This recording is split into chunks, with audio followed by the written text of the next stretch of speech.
Imagine stepping into the Ice Age, a world frozen in time where snow blankets the earth, glaciers tower like ancient sentinels, and the air bites with a cold so sharp it feels alive. Welcome to your grand debut in this prehistoric landscape, a realm both awe-inspiring and terrifying.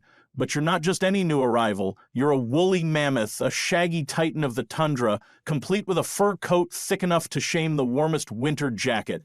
Sounds impressive, right? Well, not so fast. To the predators lurking in the shadows, you're less of a majestic marvel and more of a walking buffet on four legs. Survival here isn't just a challenge, it's the ultimate test of grit, guile, and the ability to outrun something with very sharp teeth. From the moment you're born, life is cold. Literally. Your thick fur helps, but let's be real, it's like stepping outside in a sweater during a blizzard. Not to mention your feet sink into the snow like you're wading through marshmallows. Graceful? Not quite.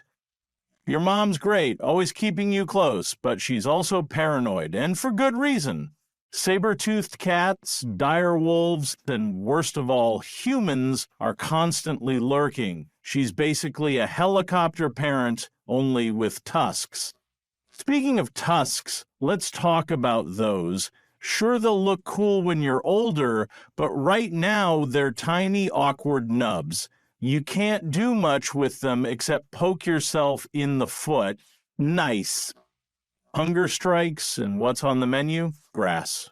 Lots and lots of grass. Occasionally, if you're lucky, some shrubs. Delicious? Not exactly. You're basically a giant lawnmower in a world of endless white.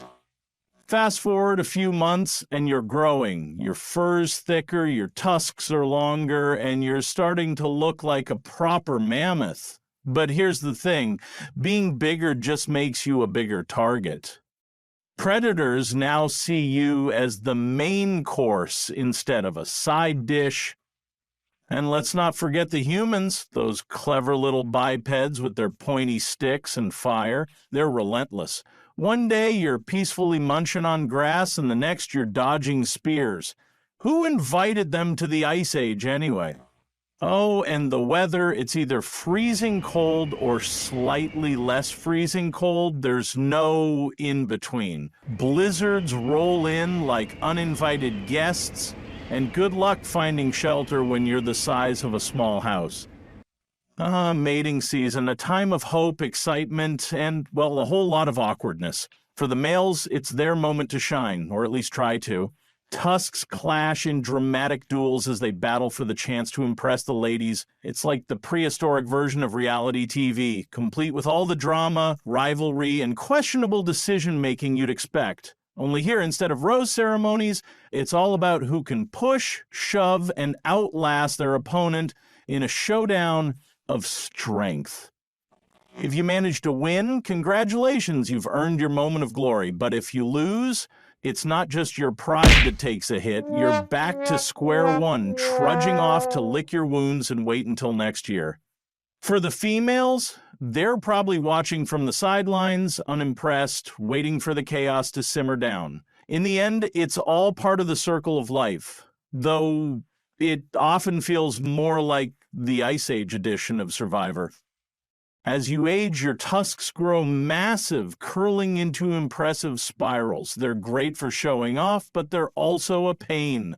Literally, carrying those things around all day is like wearing a hat that's way too heavy. And then there's the Ice Age itself. The glaciers are creeping closer, food is getting harder to find, and the climate is changing faster than you can adapt. You're starting to realize the world isn't built for mammoths anymore. One day, you're foraging for food when you notice something's off. The grass is sparse, the trees are gone, and the air feels different. It hits you. The Ice Age is ending, and so might your time on Earth. In the end, being a mammoth isn't about glory, it's about survival. You lived through freezing temperatures, dodged predators, and managed to eat your weight in grass every day. But let's face it, being a woolly mammoth kind of sucked.